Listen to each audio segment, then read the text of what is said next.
कपड़े और गहने और बड़ी बड़ी जो बिल्डिंग्स हैं, बड़े बड़े जो मकान हैं, वो सब बाबा साहब डॉक्टर भीमराव अंबेडकर की बदौलत है और माता सर रमाबाई की बदौलत है। जब बड़ौदा के महाराज से बाबा साहब वजीफा देते हैं, बड़ौदा के महाराज बाबा साहब को, तो वो खुश होकर घर आते हैं और माता रमाबाई से कहते हैं, देखिए ये दृश्य।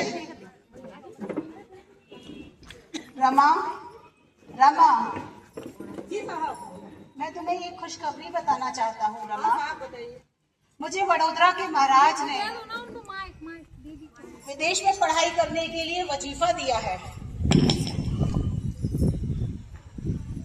लेकिन जब मैं तेरी ओर देखता हूँ और अपने 5 बच्चों को देखता हूँ और मुझे ये भी मालूम है कि मैं आमदनी के लिए कुछ खर्चा पानी भी नहीं दे पाऊंगा, तो क्या इन परिस्थितियों में तुम मुझे विदेश में जाकर पढ़ने की अनुमति दोगी? ये बात सत्य है साहब कि मेरे पास 5 बच्चे हैं और आमदनी का भी कोई साधन नहीं है और आप भी मुझे कोई पैसा देकर नहीं जा रहे हैं। पर साहब आप चिंता मत करिए, आप जाइए, अपनी पढ़ाई को पूरा करिए। मैं यहाँ 5 बच्चों का और अपने परिवार का ख्याल रख लूंगी। तो क्या निश्चिंत होकर रमा मैं विदेश में जाकर पढ़ाई करने जा सकता हूँ? हाँ साहब, आप निश्चिंत होकर जाइए। ठीक है रमा। इधर माता रमाबाई मुंबई की गलियों में गोबर उठाती हैं और उनसे उपले बनाती हैं। उपले ले ले भाई, उपले भाई, उपले उपले ले ले भाई, उपले। उपले बेचकर जो पैसा आता था उसे अपने बच्चों का वो पेट पालती थी। पैसा इतना नहीं आता था कि वह अपने बच्चों का इलाज जो है ढंग से करा सके। बच्चों की परवरिश बड़ी मुश्किल से हो पाती थी। उनका बड़ा बेटा इसी इलाज के अभाव में बीमार होने के कारण मर गया, लेकिन माता रमाबाई ने ये बात बाबा साहब को नहीं बताई। मेरा बेटा दामोदर नहीं रहा, मेरा बेटा दामोदर नहीं रहा। यह बात माता रमाबाई ने मैं बाबा साहब को नहीं बताई। ये बात मैं साहब को भी नहीं बता सकती। मेरा बेटा। अगला दृश्य, विदेश से आकर बाबा साहब जब बड़ौदा जाते हैं, वहां पर उनके साथ कैसा व्यवहार करता है चपरासी, आगे देखिए।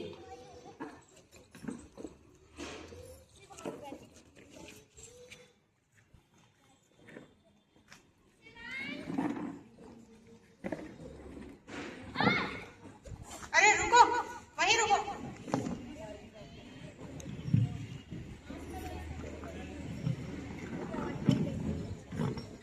ये फाइन तेरा देना मुझे ज्यादा। ये लो, क्या फाइन की बात भेंट कर दी जाती है? अम्बेडकर, भले ही तुम पढ़ लिख गए हो, विदेश से कई डिग्रियां लेके आ गए हो और अच्छी नौकरी भी पाली है, लेकिन इसका मतलब ये नहीं कि तुम हमारी बराबरी में आ गए हो। तुम आज भी नीच हो और नीच ही रहोगे। तुम्हें पता होना चाहिए कि मैं तुम्हें अभी इसी वक्त नौकरी से बाहर निकाल सकता हूँ। हाँ, मैं भली बातें जानता हूँ कि तुम मुझे इस नौकरी से निकाल सकते हो, लेकिन तुम्हारे साथ इस दफ्तर में काम कर मेरा धर्म भ्रष्ट होता है, इसलिए मैं काम नहीं कर सकता। क्या तुम्हारा धर्म भ्रष्ट होता है? ऐसे अपमानजनक स्थान पर मैं और अधिक नौकरी नहीं कर सकता।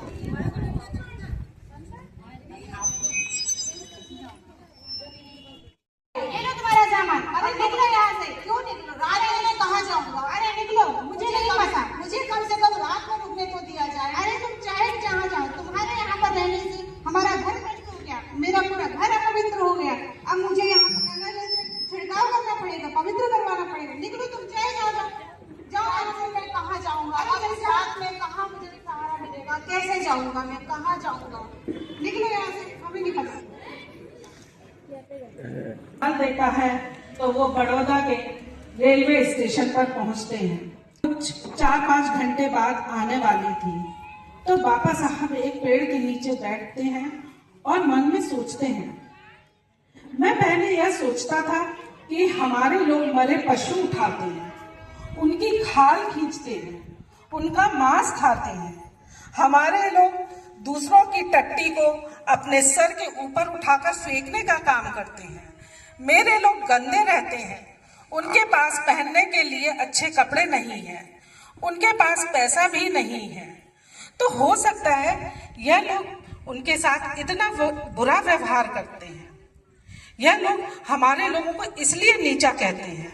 लेकिन आज तो मैं विदेश से पढ़कर आया हूँ, वहां से शिक्षा प्राप्त करके आया हूँ और एक अधिकारी बन के आया हूँ।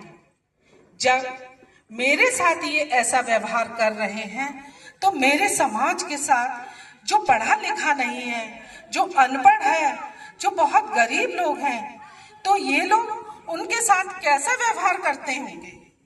बाबा साहब उस समय रोते हुए संकल्प लेते हैं, अगर मैं अपने समाज को इस गुर्बत और गुलामी से आजाद नहीं करा पाया तो मैं वापस बड़ौदा नहीं आऊंगा।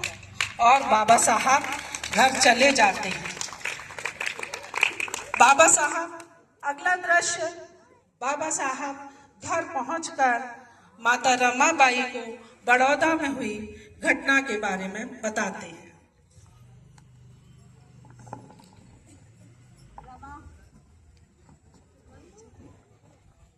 मैं एक बात बताना चाहता हूँ। जी साहब बताइए।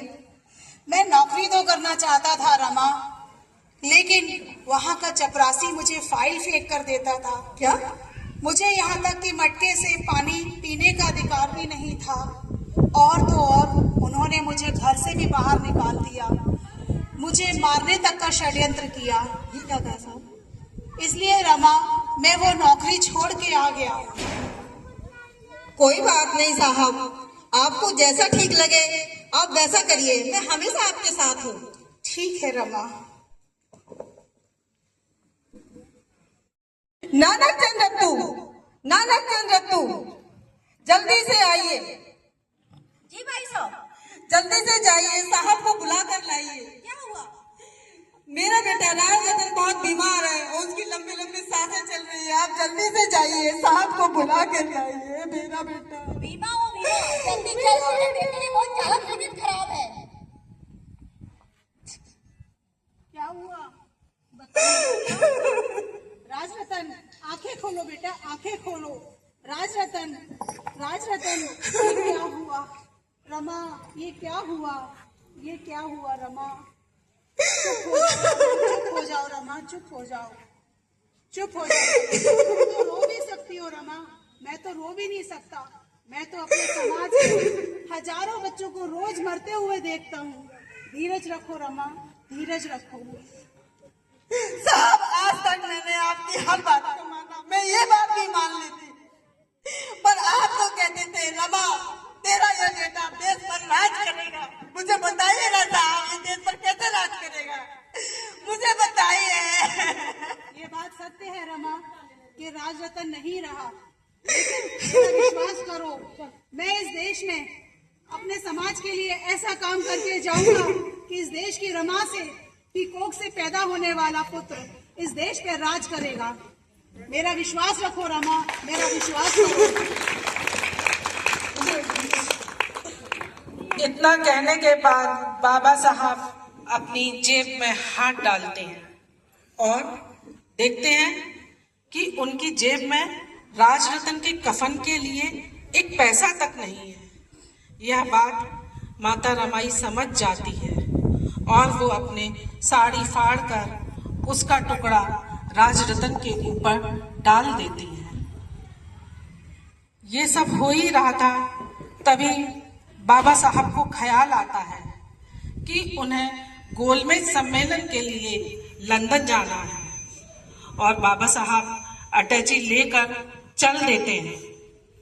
भीमा, ओ भीमा, तू कहाँ जा रहा है?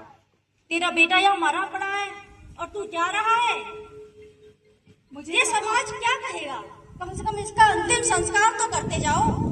मुझे पता है तुम लोग इसे यहाँ पर संभाल लोगे, सब चीज़ों का समाधान कर लोगे, लेकिन मुझे अपने समाज के हजारों करोड़ों बच्चों के भविष्य को संवारने के लिए मुझे जाना होगा।